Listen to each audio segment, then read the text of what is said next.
Bom dia, gente! O nosso grupo é formado por mim, Julia Donat, pela Emanuele Danta, pela Gabriele Andrade e a Jéssica Bononi. E a gente vai falar um pouco sobre os fungos produtores de micotoxinas. As micotoxinas são substâncias produzidas por variadas espécies de fungos bolores. Os fungos bolores, ou mofos, são fungos filamentosos que crescem na forma de uma massa disforme que se espalha rapidamente.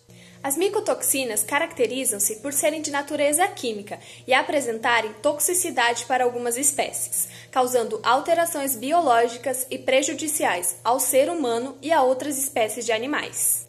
Deve-se destacar que nem todas as espécies de fungos produzem micotoxinas, e o desenvolvimento das mesmas depende de diversos fatores que serão descritos no decorrer do trabalho. Além de que a identificação, quantificação e principalmente o controle dessas substâncias torna-se difícil devido à vasta diversidade e singularidade das mesmas. Quando a gente está falando de nome científico, é impossível estabelecer apenas um, visto que a gente está falando de micro-organismos produtores de micotoxinas. Então, assim como existem diversas micotoxinas, existem diversas espécies de micro-organismos capazes de produzi-las. Para vocês terem uma noção, tem mais de 200 espécies que a gente poderia citar aqui no nome científico. A Jéssica vai falar um pouquinho disso depois, mas existem 3 gêneros principais, e dentro desses gêneros, algumas espécies que podem ser destacadas. Mas é válido lembrar de novo que não existe apenas um nome científico quando a gente está falando de micotoxinas. Por conta disso, é possível destacar os 3 principais gêneros: Aspergillus, Fusarium e Penicillium. Como citado anteriormente, a grande extensão de espécies dificulta a caracterização de cada uma. Por isso, é possível destacar as principais em relação a cada gênero. Em relação ao gênero Aspergillus, no qual nem todas as espécies produzem toxinas, pode-se destacar o Carbonarium, que produz a ocratoxina, o Clavatus, produtor de patolina, Nomius, que produz a aflatoxina, o Ocraceus, que produz a ocratoxina A, Parasíticos, produtor de aflatoxinas, Terreus, que produz a citrinina, e Flavus, que produz a aflatoxina. Já em relação ao gênero Penicillium, as principais espécies encontradas na literatura são Brasiliarum, produtor de viridicatum, o Citrionychum, produtor de citrinina, o Citrinum, produtor de citrinina, o Expansum, que produz a citrinina e a patolina, o Glyciofulvum, que produz a patolina, e o Verrucossum, que produz a citrinina e a ocratoxina.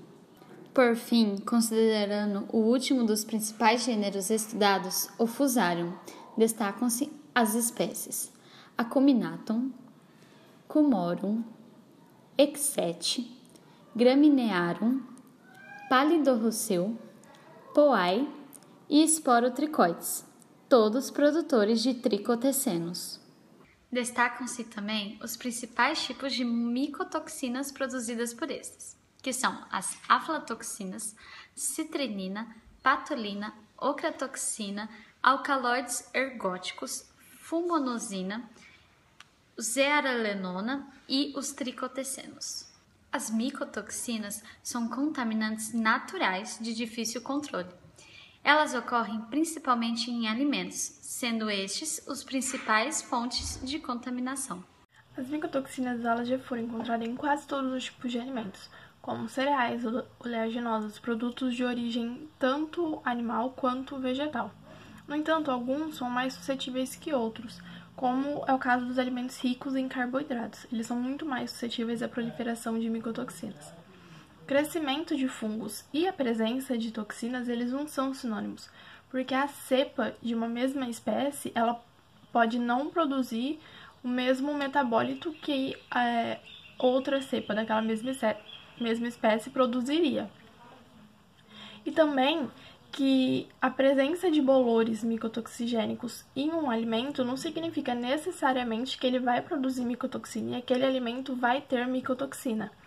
E a micotoxina ela também pode sobreviver em um alimento, mesmo que o fungo que a produziu não esteja mais ali, ele já tenha sido destruído. Entre os principais alimentos que existem micotoxinas estão o amendoim, principalmente, o milho, o trigo, a aveia, a castanha, as nozes, a cevada, o centeio, o arroz, o café também é muito presente, o vinho, as frutas, os sucos de frutas, os ovos, os leites e seus derivados, e as carnes também podem conter micotoxinas. Aqui nós temos para demonstrar duas tabelas.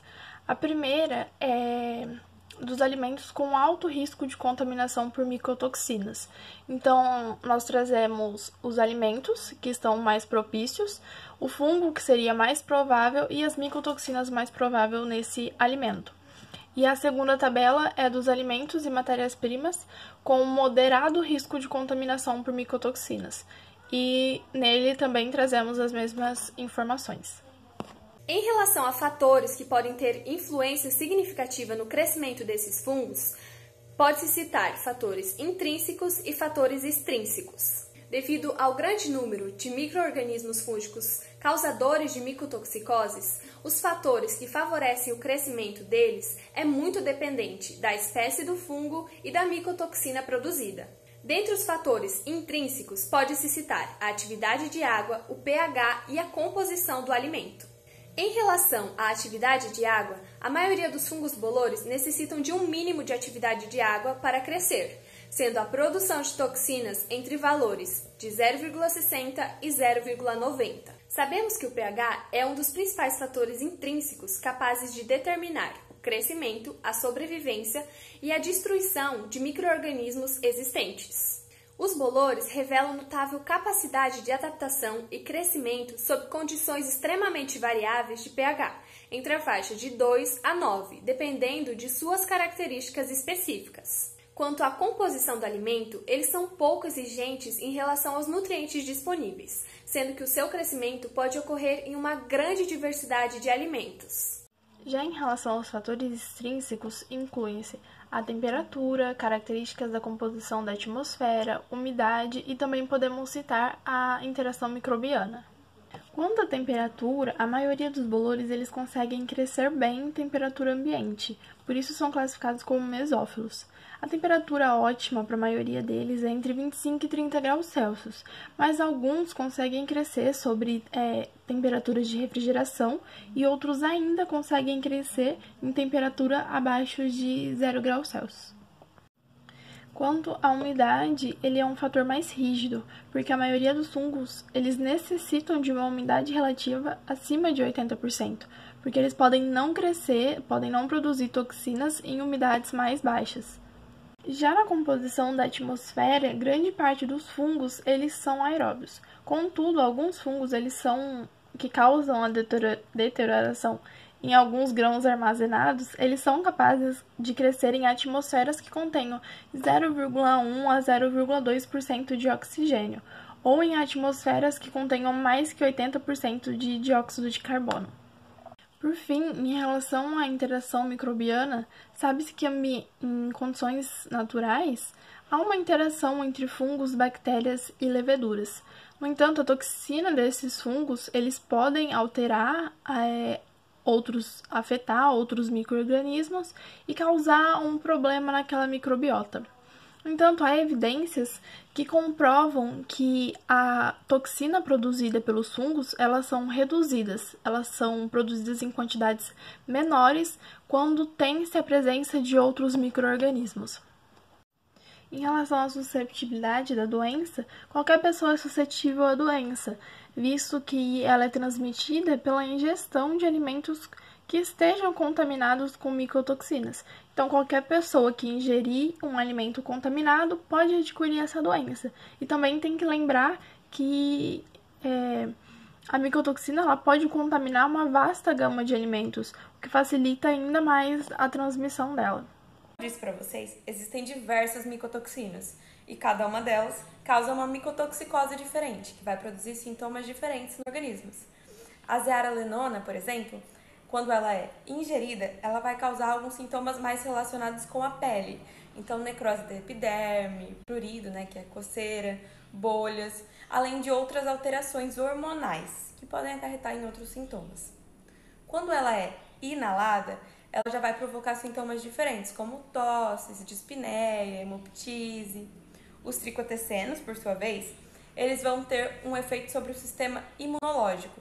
Então, ele vai provocar a queda no sistema imunológico, fazendo com que o indivíduo fique mais suscetível a outras infecções. Além de algumas alterações como dermatite, náuseas e alguns outros sintomas. Aflatoxinas, que são uma das micotoxinas mais conhecidas, a gente vai ter sintomas como necrose do fígado, cirrose e aumento da suscetibilidade à hepatite B. Em se tratando das ocratoxinas, os sintomas são mais relacionados ao aumento da suscetibilidade de tumores no trato urinário, anemia, dores de cabeça e icterícia. Já com as fumosinas, os sintomas vão estar completamente ligados ao aumento da ocorrência de câncer no fígado. Então, essa é uma micotoxina que não tem tantos sintomas, mas ela tem um sintoma muito grave, que é esse aumento da ocorrência do câncer de fígado. No caso das patulinas, a gente vai ter congestão pulmonar, ulcerações, hemorragias intestinais, distensão gastrointestinal, além de outras séries de problemas, como vômitos e danos aos rins. No caso das esterigmatocistinas, que são estruturalmente muito semelhantes às aflatoxinas, a gente vai ter uma alteração do DNA, ela vai afetar o DNA porque ela vai atuar no nucleolo. Então, ela é considerada uma micotoxina hepatocarcinogênica. O ácido penicílico está relacionado com intoxicações agudas e ele é considerado uma micotoxina carcinogênica, porque ele vai aumentar a predisposição ou a suscetibilidade do indivíduo ao câncer, especialmente na região gastrointestinal e do trato urinário. E, por fim, a citrininoxina está relacionada a nefropatias. Então, os sintomas dessa micotoxina estão ligados à região dos rins. Das micotoxinas, ele é muito pouco descrito na literatura.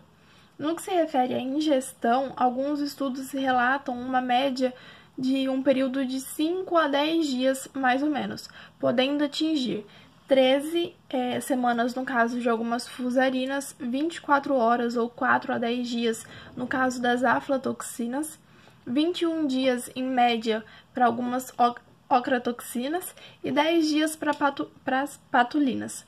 No entanto, nos casos de contaminação por inalação, alguns estudos relatam uma média de 2 dias ou semanas para ocorrer a incubação.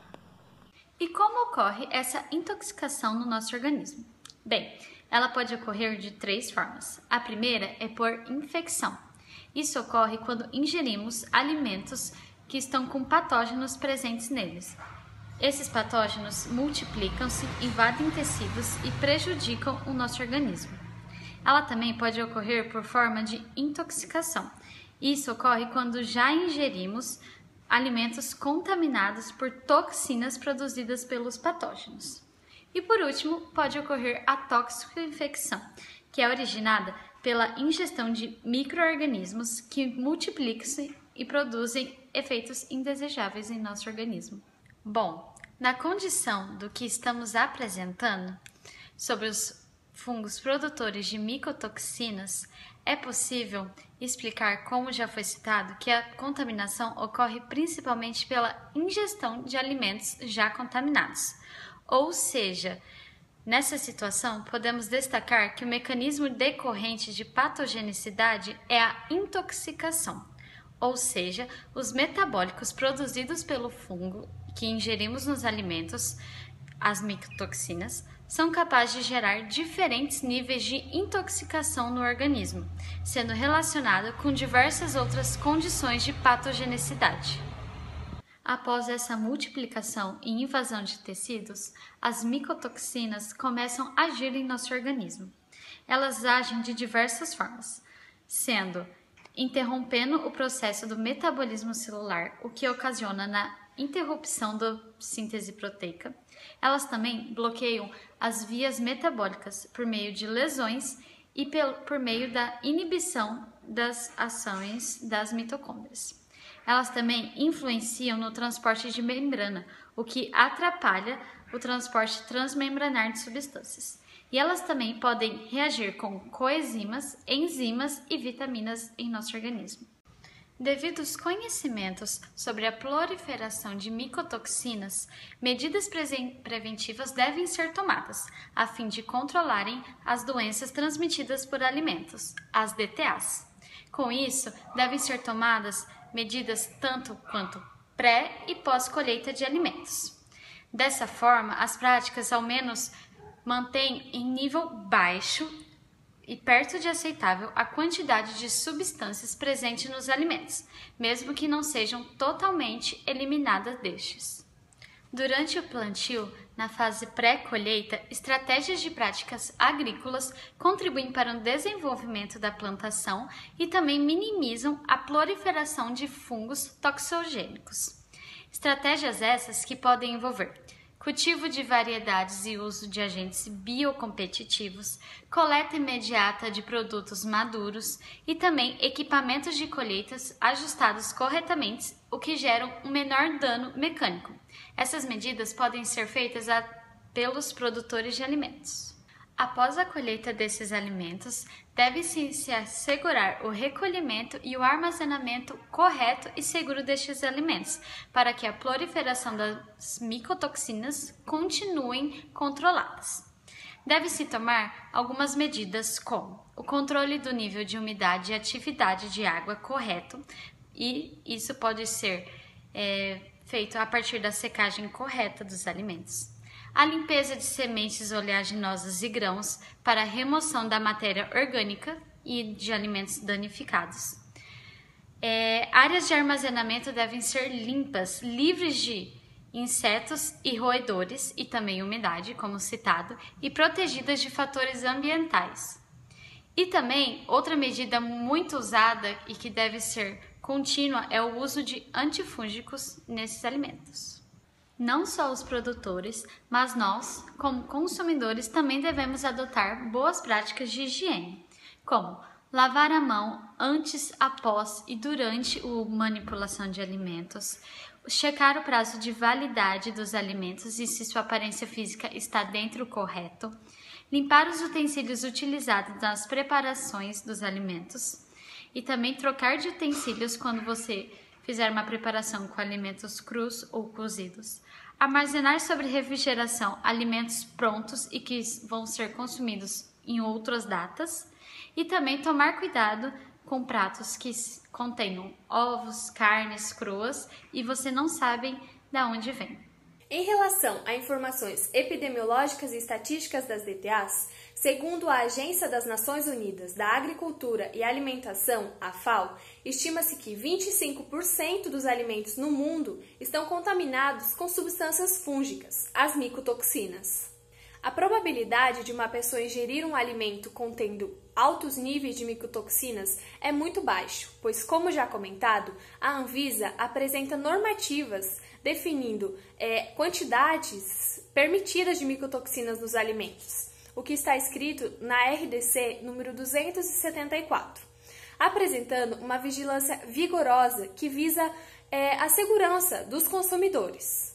Na literatura, as micotoxinas vêm sendo fortemente relacionadas como fatores carcinogênicos. No trabalho escrito, nós trouxemos várias informações sobre essa relação.